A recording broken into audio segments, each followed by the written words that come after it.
The rain held off just long enough so that the Lions could get into practice and invite fans in for the first time since training camp. Season ticket holders, the first fans to get a glimpse in person of this group. There's been so much hype, so much excitement, so much buzz that the players and coaches have heard and had to talk about. But the group of people that are most thrilled about the potential for this team got to see firsthand a feisty padded practice.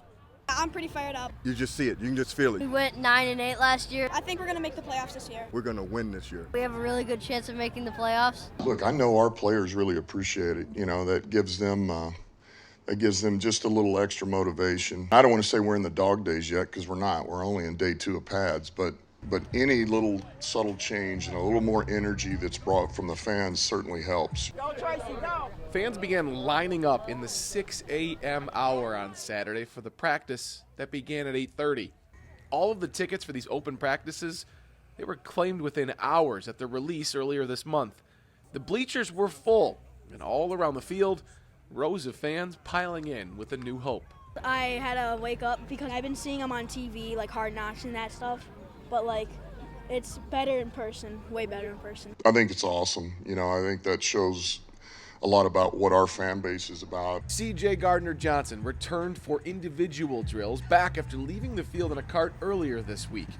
He didn't want to talk about the moment he went down or the specifics with his injury, but he explained why he wanted to stay involved in practice this week. I'm contagious. I'm like the flu. It's going to go through your body. It's either you get it, you don't get it.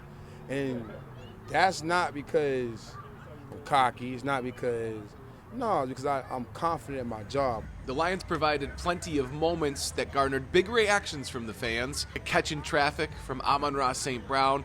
Broderick Martin, the team's third-round pick, the defensive tackle, bursting through the line and making a tackle for the loss. Waking up this early to watch football comes with its benefits. You feel it from the coach, all the way from all the players on the field, and just from being here at the practice facility, it is outstanding.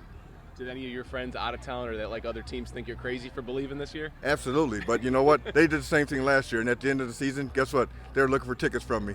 Yeah. In one of the practices earlier this week, it was clear the offense stood out, but the defense holding the upper hand on this second padded practice this Saturday. CJ Gardner-Johnson said that's not a problem. It's a tug of war in training camp. You expect it, you hope for it, and if it's not that case, that's the problem. In Allen Park with the Lions, Brad Galley, 7 Action Sports.